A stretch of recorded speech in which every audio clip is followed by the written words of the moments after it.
I'm sorry. Amen. But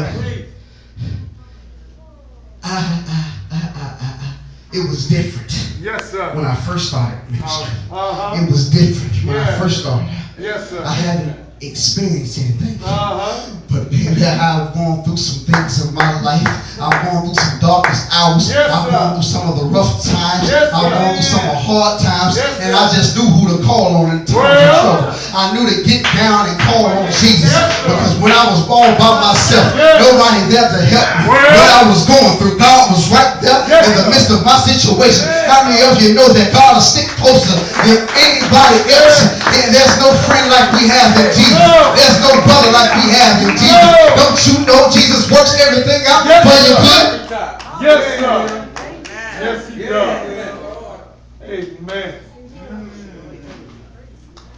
Yes.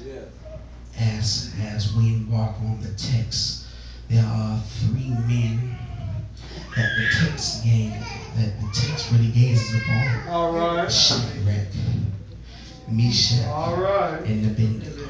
Yes, sir. Now, these fellas have been blessed by God. Amen. So much so God saw fit to change their names. Mm-hmm.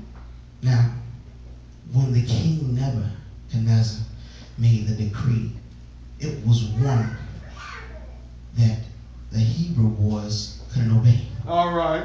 I see here a couple of things, then I'll be out of your way. Take your time.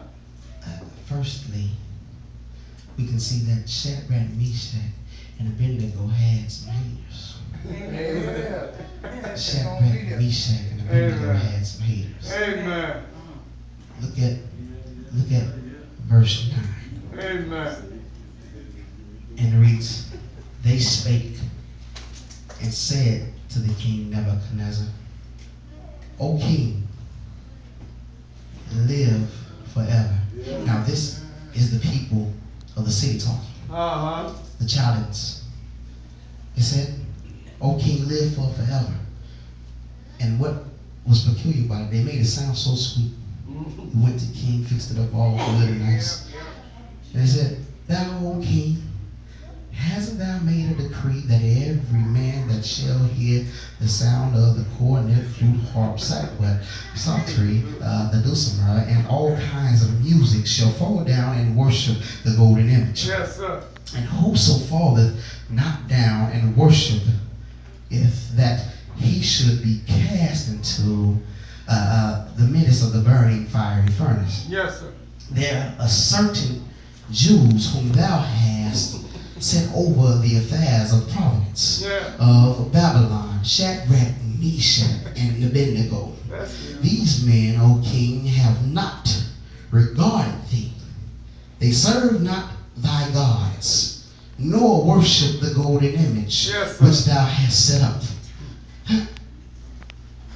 What I find funny is, beloved, that when God blesses you, how things begin to pick away at the blessing that God has blessed you with. But baby, don't you know, once God has put his hands on something, once God has preordained what you're going through, and nobody can, no man, no woman, boy, child, or girl can touch what God has placed in your life. Don't you know, when God has blessed you with something, when he's blessed you to put you in a particular situation, nobody can do harm to you. I believe it's in Psalms 23. Prepare the table before me in the presence of thy enemies. My cup runneth over. Don't you know your cup runneth over? So if God blessed you with something, that means he's giving it to you. Once God gives you something, that's an ironclad contract that can't be broken, that can't be bothered, that can't be dealt with, that can't be figured out. That's why some scientists still try to figure out the human mind, because it's so complex. They really can't break and unlock all its true secrets, because it's so complex. That's because it was divinely architected by the Lord himself. Don't you know that he has placed his hands on your life. He has spoken over your life. That's why you are oftentimes, we have people that come against us in trials and tribulations. We have people that come against us, but we're the ecclesia, the church. We're called out. Once you know that, once you're called out by God, once you're called out to a particular situation, once he calls you out and touches you in your life, nobody can touch you. You're like Teflon. Bullets begin to just bounce off you in any and every situation. You become like the untouchable.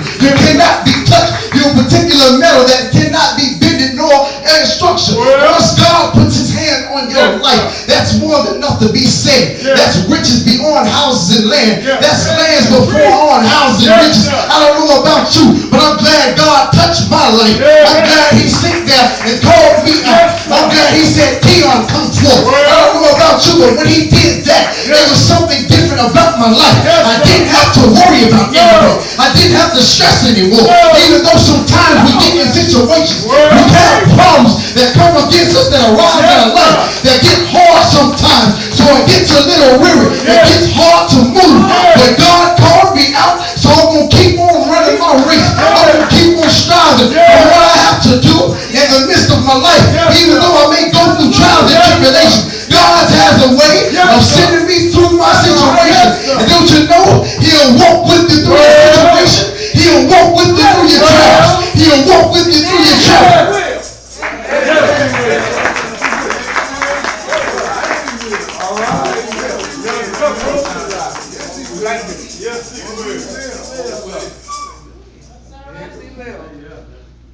Secondly, we can see that Shadrach, Meshach, and Abednego, yes, sir, they had faith. Amen. Yes, sir. Amen. They had faith. Look at verses 15 through 17. Amen.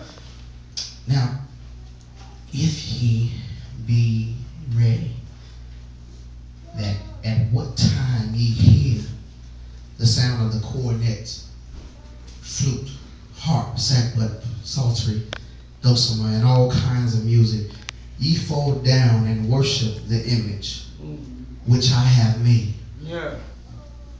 Well, but if ye worship not, ye shall be cast into the same hour, into the midst of the burning fiery furnace.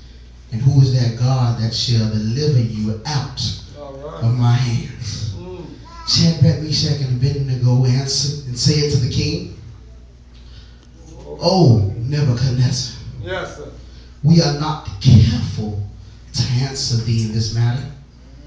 If it be so, our, they personalize it. Yes, sir. Our.